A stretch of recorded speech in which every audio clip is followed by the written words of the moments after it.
Hello and welcome, focused learners. Let's just dive right into this, shall we?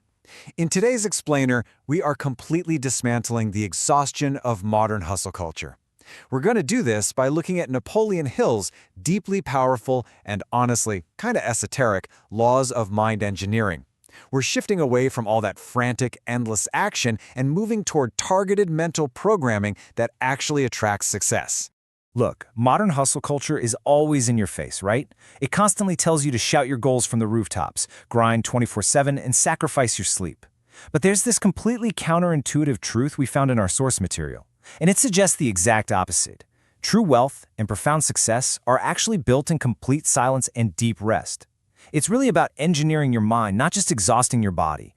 So here's the roadmap for our explainer today. We're going to move through 5 fundamental laws. We've got the law of silence, the nighttime workshop, universal rhythm, the law of circulation, and finally, the mirror of belief. Think of this as a highly actionable playbook that will completely transform how you think, how you sleep, and ultimately, how you succeed. Let's jump right into law number 1, the law of silence and the power of quiet creation. This law posits a really fascinating idea. Prosperity absolutely hates noise. The disease of disbelief destroys the seed. See, when you go around sharing your unformed, fragile plans with everyone, you're exposing your vision to their doubts. And their skepticism, it can actually infect your subconscious mind and completely drain your creative energy.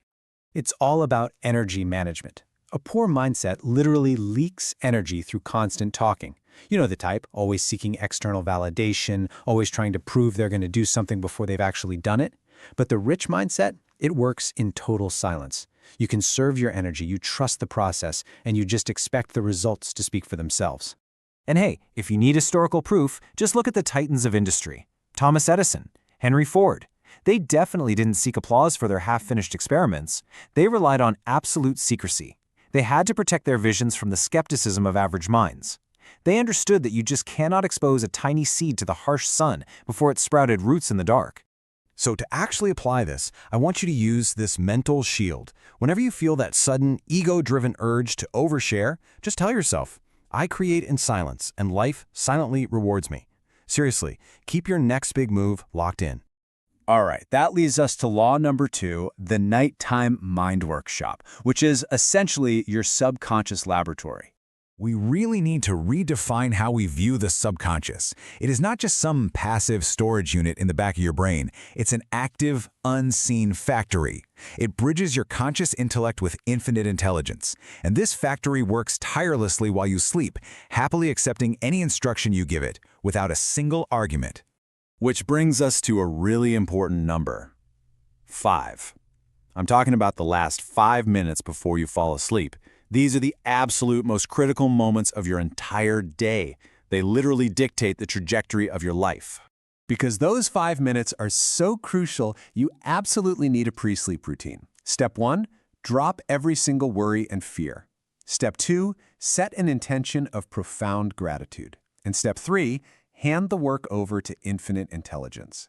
Listen, if you go to sleep nursing anxiety about your debts or your job, you are quite literally programming your mental factory to manufacture more reasons to be anxious the very next day. You're handing the overnight shift the wrong blueprints. So instead, you've got to replace that anxiety with this exact bedtime affirmation: when I sleep, my mind creates prosperity. Industrialists like Andrew Carnegie literally used this technique. He'd write down a problem, hand it over to his mind, go to sleep, and wake up with the solution already fully formed. Your mind actually wants to solve things for you. You just have to let it. Okay, moving right along to law number 3, the universal rhythm and how we can align with cosmic order. This law completely pivots away from the idea that success requires this breathless, frantic speed. Look around. Nature never rushes. The tides turn and seasons change with absolute perfect precision, but they never do it in a panic. Forcing results or demanding an immediate harvest, that just proves you lack faith in the process. Remember, delay is just preparation. It is not denial. If you ever struggle with that modern panic of feeling like you're falling behind, and honestly, who doesn't sometimes, anchor yourself with this thought: I move at the speed of divine order, never late, never early, always exactly on time. You can almost feel your heart rate slow down just hearing that, right? Trust me, you are exactly where you need to be.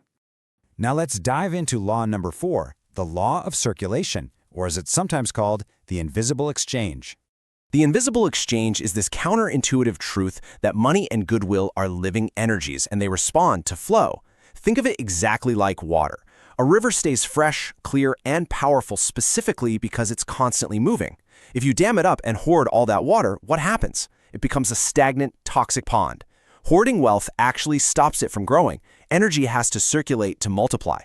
Now, for this circulation to actually work, you've got to give without the fear of loss. But just as importantly, and people forget this part, you have to receive gracefully. And perhaps most crucially, you must bless the success of others.